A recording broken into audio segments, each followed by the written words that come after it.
Two-faced cow-born emblem of Dharma Emergency Care Neem for Health September 2007 Care for Cows in Vrindavan CFC Trustees Vraja Mohan Dasa Hayabalabha Dasa Amit Tulani Rakesh Rahira Patron Radha Jivan Dasa CFC Staff Kurmarupa Dasa Nanda Kaiser Dasa Siam Gauri Dasi Braja Gopal Dasa, Switzerland, Isani Devi Dasi, Holland, Dr. J.P. Lavanya Pavan Kumar Pandi Satyadeva Singh Radha Karan Dasa Krishnamai I Dasi Sushal, Siam Hari, Vijay, Ramu, Santosh, and Ramavati Newsletter Editors Kurmarupa Dasa Siam Gauri Dasi Care for Cows in Vrindavana is inspired by A.C. Bhaktivedanta Swami Prabhupada founder Acharya International Society for Krishna Consciousness. Dear friends, India continues to experience rapid economic growth and Vrindavan is feeling the impact. The growing middle class, anxious to demonstrate their newfound affluence, pack into their new AC cars and cheer as their chauffeurs recklessly usher them to Vrindavan for a holiday, holy day. Middle-aged fat ladies in silk saris spill out of the cars followed by their teenage daughters in hip-hugger jeans and sleeveless blouses. The elders ask directions to the temples, the youth complain of no discos, and the drivers curse the street cows for impairing their speed. Holy cars are replacing holy cows.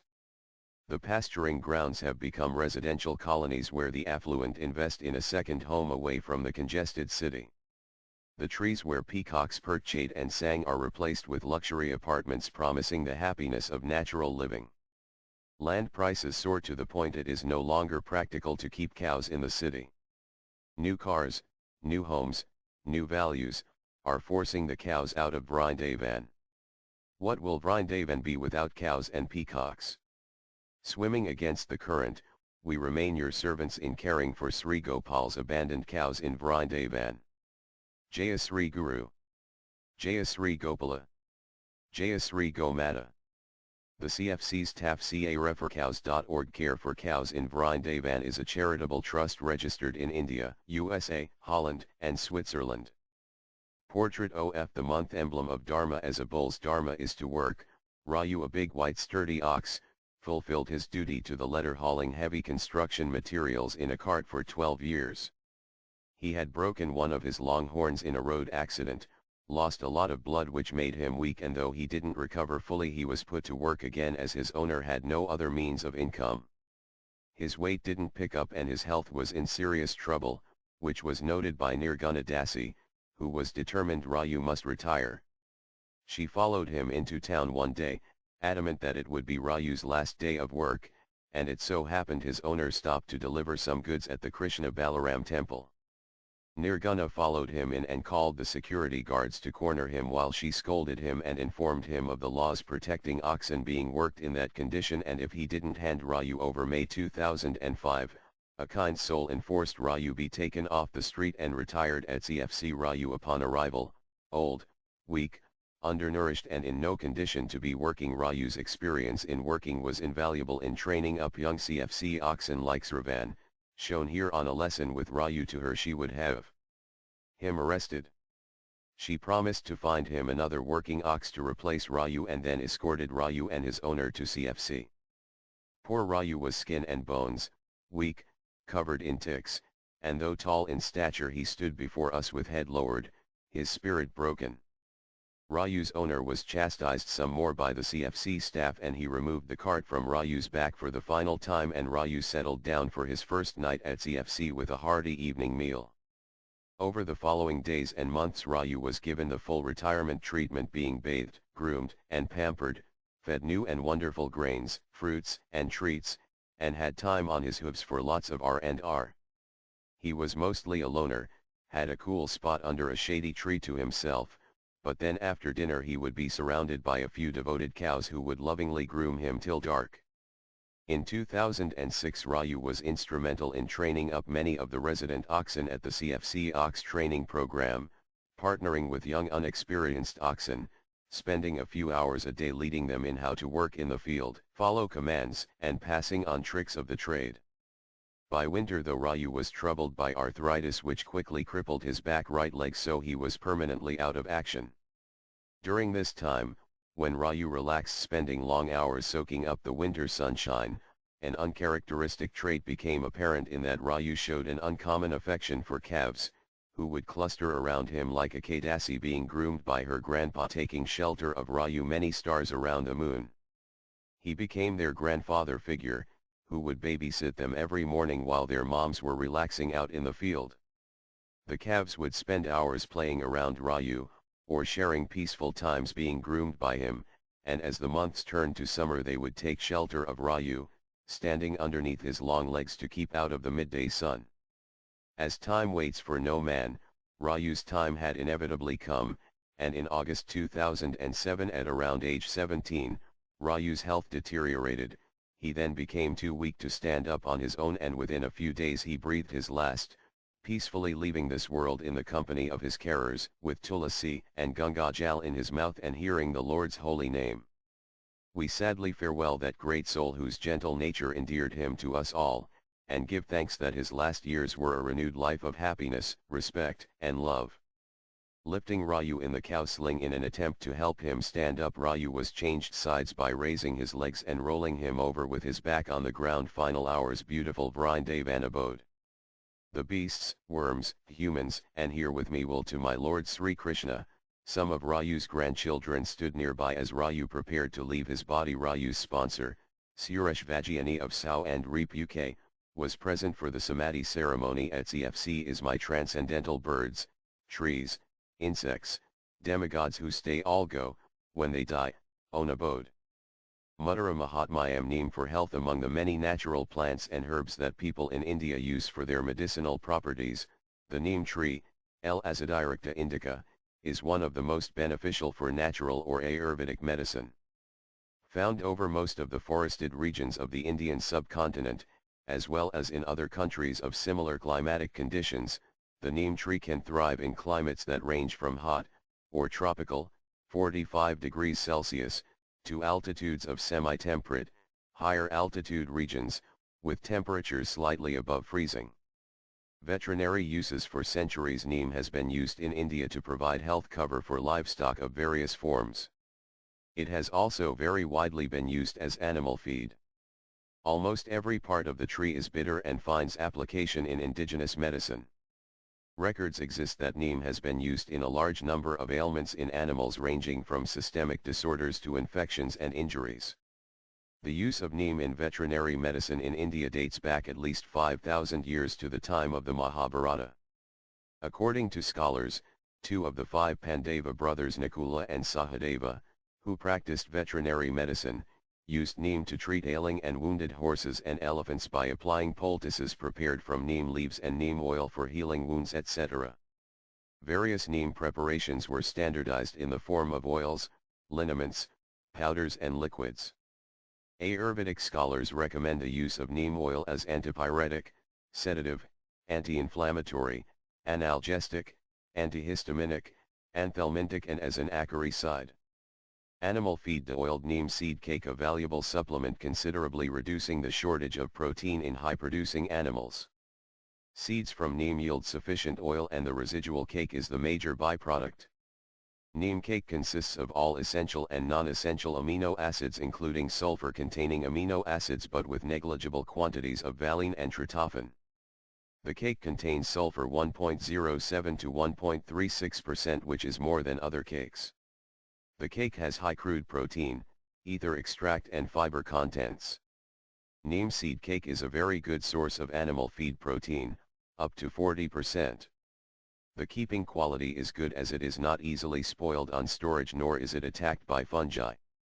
Since the cake is bitter, it acts as a good appetizer. It is also a wormicide. Leaves. Neem leaves contain appreciable amounts of protein, minerals, and carotene and adequate amount of trace minerals except zinc. These may be helpful in alleviating copper deficiency when feeding cows straw and dry fodder. The neem leaves have appreciable quantity of digestible crude protein, DCP, and total digestible nutrients, TDN. Cows can be fed twigs and leaves in small quantities when mixed with other feeds. Human health. Neem has a long record of safety to human health and wide acceptability as a herbal medicine. It is one of the few trees that has withstood modern scientific scrutiny. Neem boosts the immune system on all levels while helping the body fight infection even before the immune system is called into action. Unlike synthetic antibiotics, neem does not destroy beneficial bacteria and other microorganisms needed to maintain optimum health. Neem offers a non-toxic alternative to powerful and sometimes damaging prescription medicines. It also has powerful skin rejuvenating qualities. Every part of the neem tree is packed with antibacterial, antifungal, antiviral, antihistamine, antiseptic and immune-stimulating compounds for treating hundreds of ailments including skin diseases, arthritis, heart disease, diabetes, stress, malaria, viral diseases, dental problems, and is being trialed for use against HIV/AIDS and cancer. Environment neem is also ecologically special. It can tolerate very high levels of pollution and has the capacity to recover even if most of its foliage is dropped. Plants with a large leaf area such as neem, accumulate relatively higher quantities of lead. Trees vary widely in their capacity to absorb pollutants like particulate dust, CO2, oxides of sulfur and nitrogen. The neem tree is one of the most suitable species for checking urban pollution in industrial locations, and it has potential in green belt development in hotspots with high air pollution. In 1998, an Indian nationwide campaign Greening India with Neem took shape, a long-term environmental program aimed at providing one neem tree for every 10 Indians, so that Indians can use it freely for health and hygiene as well as for organic agriculture. Neem is also used as an organic biopesticide repellent against various insects. Dried neem flowers, leaves and twigs, dried neem seeds, tender neem leaves, Chrysea Gorixia vanigia. Chrysea means plowing or agriculture and Gorixia, cow protection. These are the staples of society, this is what people live on. All living entities subsist on grains. So the Kshatriyas may direct and instruct people, the Brahmanas may perform their yajanas, but if they don't eat, then giving shelter or instruction is not going to work. That eating is therefore the most essential aspect of life, and this is why the Vaishyas and their assistants, the Sudras, are so integral that the other castes think that they are the most important people, because it is actually they who are feeding. Of course the Vaishyas think that the Brahmanas are the most important because they are taking the result of their work and offering it back to the Lord. Srila Prabhupada said that this very common type of exchange was there, but the responsibility of this Gorixia, is it the duty of just some people? Some very very exclusive people? Is it the responsibility of all Vaishyas, or is it for all Grastas or all devotees? My proposition is that it is everyone's responsibility. Just like everyone's responsibility is chanting Hare Krishna, watering Tulasi Devi, reading Bhagavatam. Similarly, part of our common dharma is to protect cows. This is something that you see ingrained in communities like Bhaktivedanta Manor, where they have to limit the amount of cows they receive as gifts, and be very careful about the type of food that is offered to the cows, because to a greater or lesser degree all the devotees see the protection of cows as their dharma. It is everyone's dharma. The cow is our mother, she gives us milk, while all over the rest of the world cows are being butchered, slaughtered, abused, and taken advantage of. Who is responsible to protect the cows? Excerpt from a lecture by His Holiness Sivarama Swami. His Holiness Sivarama Swami Vaisnavas must take it as their responsibility to protect cows. Now, how do you protect cows? Does that mean that you have a cow on your balcony in downtown Singapore? No, that type of cow protection is actually cow abuse. You cannot just keep your own cow.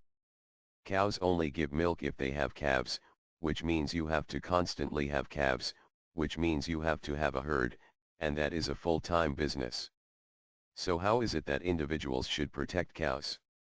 They should in some way or another be connected to ISKCON's herds. Srila Prabhupada established cow protection, for instance in New Vrindavan, Jeetanagari, or as we have done here in Hungary at New Vrajadama. These herds are not the sole responsibility or duty of the local devotees in those places, they are the responsibility of the devotees and congregation of the local country. It is their responsibility to contribute to the cow protection, to donate towards the maintenance of the cow, to come and do some cow seva, and when they come to the temple they should bring some bhaga for the cows, to find out what items are needed by the cowherds. Cow protection is everyone's business, it is everyone's responsibility. This is being written down as Varnashrama Dharma. If one does not contribute or participate directly in cow protection, then he should know that he is neglecting his dharma. In other words, he is adharmic. This is in my view the greater picture of what Varnashrama means. Varnashrama doesn't mean that we simply philosophies about a way of life, but what are the duties of Varnas and Ashramas, what are the duties that are common for all Vaisnavas, for all humans. And one of them is the protection of cows, just like chanting Hare Krishna is a common responsibility as mentioned earlier. So, similarly, cow protection is a common responsibility for everyone. It doesn't necessarily always occur to us, and even when it does, it's difficult to get devotees interested. More difficult than getting devotees to do Sankirtan, more difficult than getting someone to cook in the kitchen or be temple president, is to get devotees to be cowherds. To make devotees work with the cows, bulls, and oxen and to make that their life, it is very difficult for devotees to do this. I am an educated person, I have this diploma, and you want me to take care of cows. You want me to do that thing that God does. You want me to do that activity that is going on in the spiritual world. And that is what is going on the spiritual world. That is what is going on where we are going, at least where I want to go is where there is only gopas and gopis. The whole social identity is based on on cows. There are milkmaids and there are cowherd men. And if we are not willing to be milkmaids and cowherd men here in the material world, if this service is beyond us and we cannot foresee how we are going to dedicate our lives to working with the cows, then where are we going? Then you had better look for somewhere other than Braja. Then you had better go to Dwarka or Vaikuntha, where that is not a compulsory, integral part of life.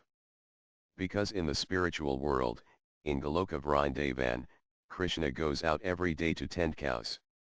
And yet it is so difficult to get devotees to be cowherders, to see that this is a respectable future, and to stick with that service. Because once again, cow protection is something that we talk about as being against the principles of slaughtering the animals. We don't believe in slaughtering the cow, we don't believe in eating the meat of the cow, cows should be properly protected. But, when it comes to properly protecting the cows, are we willing to do it?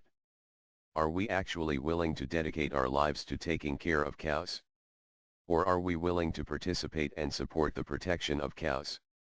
Therefore, we should ask, what am I doing for protecting my mother? What am I doing to sustain cow protection in my zone? It is my responsibility, my duty as a Vaisnava. Am I performing my dharmic duty? The meticulous cow sheet at the farm in Hungary where H.H. Sivarama Swami has his headquarters. Bulls wear shoes. Did you know? Fitting Rama with a new set of shoes, working bulls, that is. A bull shoe is very similar to a horseshoe, but as a bovine has cloven hooves, their shoes come in two pieces instead of one. Shoes protect hooves from injury due to stones, glass, etc. and general wear and tear. Emergency care. Mid-August we received an emergency patient suffering from both a prolapsed vagina and rectum. The rectum tissue was abnormally large and had split open en route, causing heavy bleeding. On arrival at CFC the tissue was washed, fit back together and secured in cloth to check the bleeding until the doctor arrived within the hour. Dr. Lavanya arranged for a shallow hole to be dug in the ground with the aim of lowering the cow's front end into it, so that the rear end was raised to aid replacing the prolapse through gravity. The doctor explained that when he worked in UAE he replaced once the patient was positioned for treatment. Dr. Lavanya administered a tranquilizer injection suturing to prevent another prolapse. Thick natural fiber rope was used as suture thread. Many camel uterus prolapse cases in this manner, digging a pit in the sand and lowering the animal inside with rear end raised to aid replacement. The cow was then tranquilized and given an epidural anesthetizing the back end. Dr. Lavanya first washed clean the vaginal tissue before manually replacing it back inside. A few sutures were made to keep the tissue from being pushed out again. With the vaginal prolapse now taken care of, The damaged rectal tissue was then examined by the doctor. After cleaning, the pieces were sutured back together and the bleeding was controlled. There was, however, no chance of replacing the huge fibrous mass of tissue which physically could not fit back inside. The state of the tissue indicated the prolapse had occurred at least a week prior. For now the tissue was cleaned and wrapped in a wet cloth, and a course of the damaged rectal prolapsed tissue was examined by Dr. Lavanya. The flap of tissue was sutured back into place. Shri relaxing with her calf. Venugopal anti-inflammatories were prescribed with the aim of reducing the size of the swollen tissue over the following days, so that it could be manually replaced. Surgical removal of the tissue was the last resort, as it was wrought with complications. Once the doctor's work was complete for the day, the cow, named Shri, was lifted to level ground once again and, accompanied by her calf, ate a nutritious bowl of cow food. Over the following days of Shri's treatment, the tissue was cleaned daily and rewrapped in clean wet cloth. She was an excellent patient and mother, regularly feeding her calf whatever milk she could and kept him well protected. Though she was seemingly progressing well, on the fourth day she suffered from diarrhea and ate very little.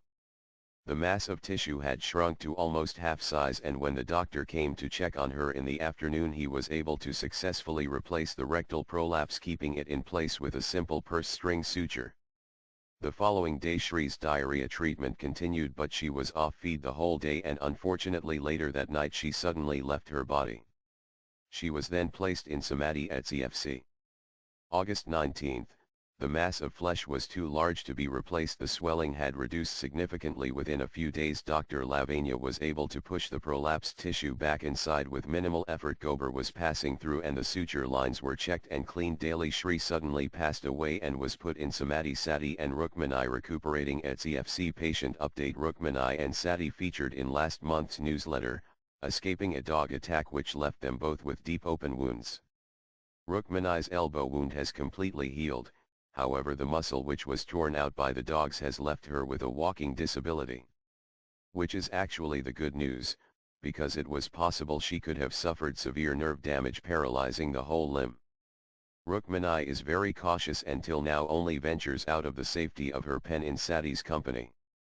August 1, 2007, August 14, 2007, August 30, 2007. Rukmini's first steps at CFC. Rukmini's elbow wound on arrival July 13, 2007. Sati's large shoulder wound has made tremendous progress, with all the exposed bones now completely covered by healthy new tissue and the area has filled out flat. 3 of the 4 deep pockets under the wound edges have filled in and closed, and now we watch with amazement at each wound cleaning how tender new skin and hair is growing around the wound perimeter, slowly shrinking the wound in size day by day. Though the wound is large, she doesn't appear to be in pain. Both calves have good appetites and line up for treats after the medical rounds each morning. They will stay together in their recovery pen until Sati is completely healed, about a month longer, and gradually be introduced into the bigger yard to mingle with the other recuperating calves. August 1, 2007, August 14, 2007, August 30, 2007. Sati on arrival in July, distressed and in desperate need of medical treatment. Sati's wound July 13, 2007. Two-faced cow born by the Associated Press, January 5, 2007. Rural Retreat, VA. AP, one of the newest arrivals at Kirk Heldreth's dairy farm, is drawing crowds. A calf with 2 faces was born December 27 at Heldreth Dairy Farm, and word has spread in Southwest Virginia as residents flock to his farm. The animal is normal from its tail until its unusually large head. The calf breathes out of 2 noses and has 2 tongues, which move independently, according to Heldreth. There appears to be a single socket containing 2 eyes where the heads split. "It's the craziest thing I've ever seen," the dairyman said. During the calf's birth, Heldreth said he first thought there were 2 calves. The calf has 2 lower jaws, but only 1 mouth. Heldreth feeds her through a tube, and acknowledges he probably can't maintain that feeding schedule for long. The calf was the product of artificial insemination, which was supposed to create a genetically superior specimen. "Genetically, this is one of my better calves," he said. Bob James, a professor in the dairy science department at Virginia Tech and Heldreth's former teacher, said such births are unusual.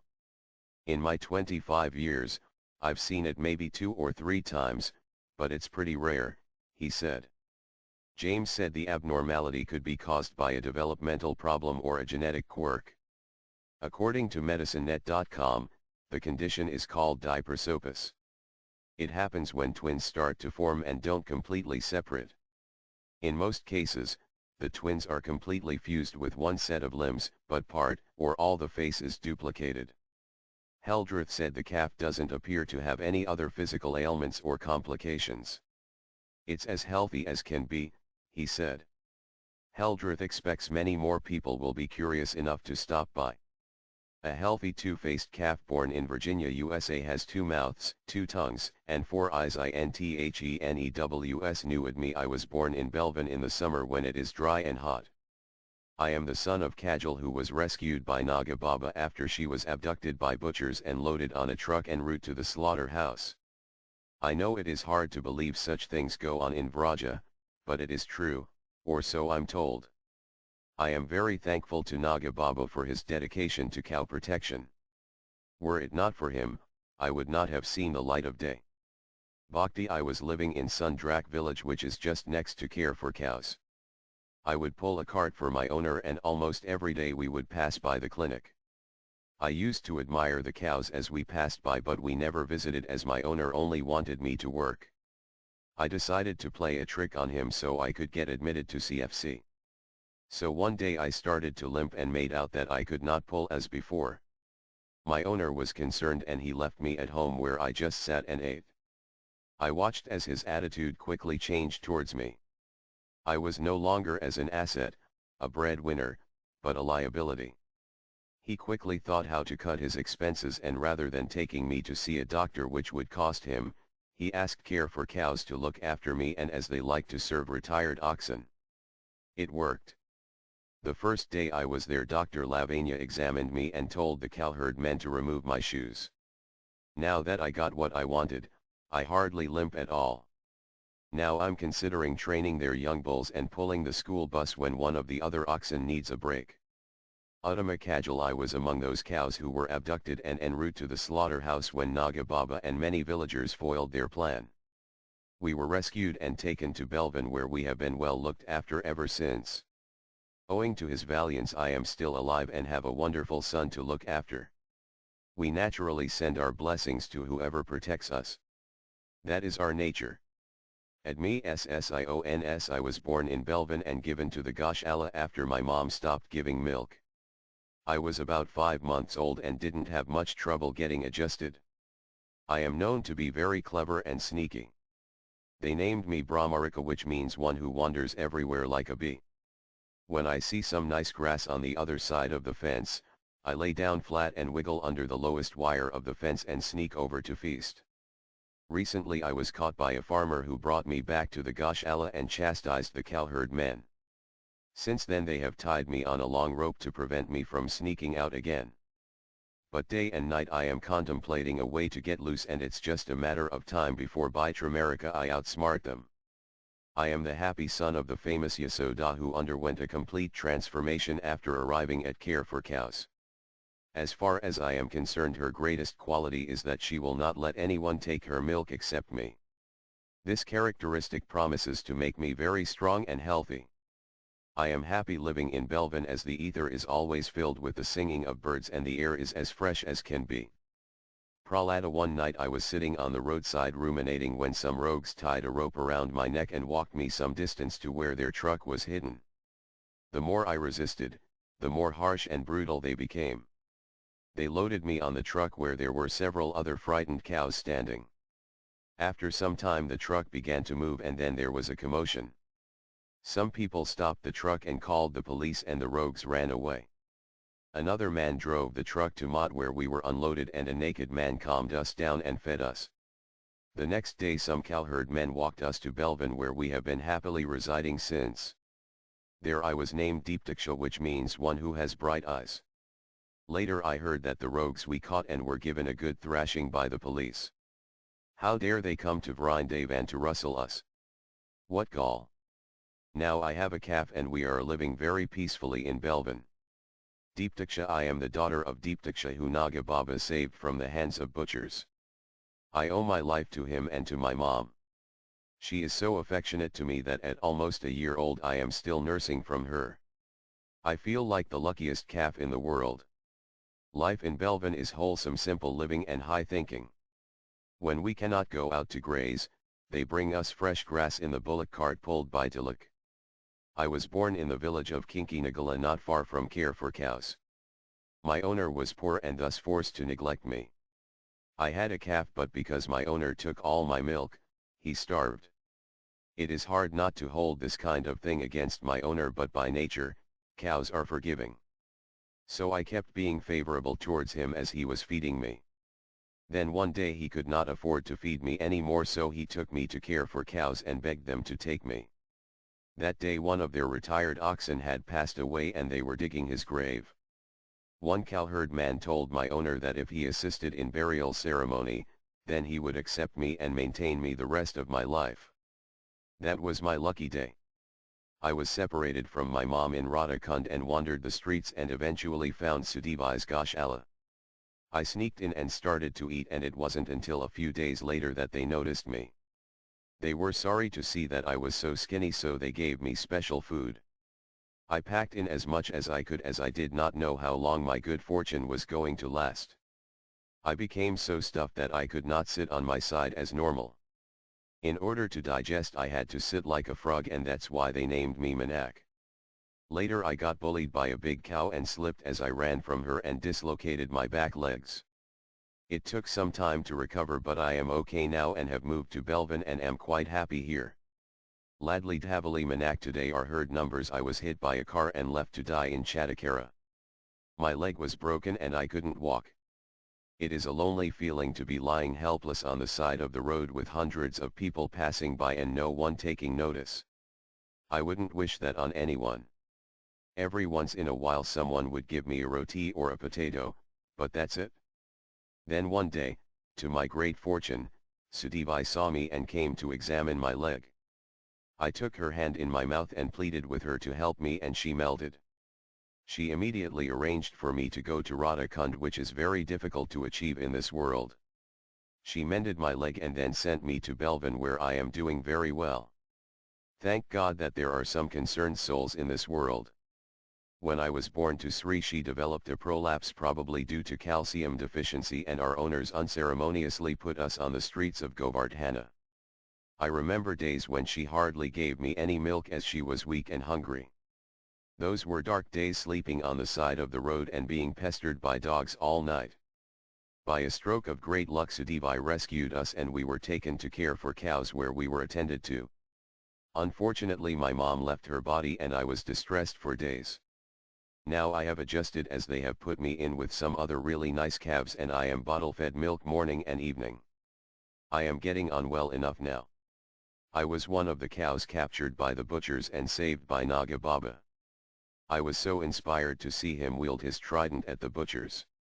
We are all deeply indebted to that man, as he sacrificed much to protect us. Now I have a bull calf named Ramu and I have hopes he will grow long horns like mine. Soon I will start teaching him to poke anyone who tries to disturb the peace around here. Siddhapriya Ramu Sri and Venugopal Cuba are 222 and is steadily growing. The cows send their heartfelt thanks to those who assisted during August 2007 at Vedikarya Dasa, India Alessandra Petrassi, Italy Amritapani Dasi, Anzi Ananda Dasa, Guatemala Anonymous, Singapore Atanu Dasa, Anzi Brajagopal Dasa, Switzerland Charanya Chander, USA Daniel Lafleur, Denmark Dhruva Maharaja Dasa, India Dina Sarana Dasa, USA Diptaman Chatterjee, India Devyang Patel, Canada Elkrode, Germany Julia Erdem, Turkey Isani Dasi, Holland Judith Talent, USA Katyayani Dasi, USA Mariana Polinsky, USA Maria Janina, USA Mohan Narain, Canada Nathaniel Clark, USA Nyan Rupar Elia, UK Padme Samhavadasa, NZ Pranal Bharath, South Africa Radha Karan and Krishnamai, India Radha Jivan Dasa, India Radha Mohan Savak, India Radha Paddy Dasa, India Rahul and Rama, Anzi Ramesh Kauzik, India Ryan Ko and JB Harry, Netherlands Sachi Matadasi, USA Selvaniagam Ilan Gudia Pillai, USA Seva Priya Barrier, USA Star Adagio, USA Steve Krenin, USA Swan Ng, UK Suresh Vajiani, UK Tatvas Herbs, USA Vananath. Dasa, USA Vidyasagar Lokhanda. USA Visvam Hara Priya Dasi, USA Vrindavan Vilasanai Dasi, Germany connect to Vrindavan by sponsoring one or more of our many residents care for cows in Vrindavan.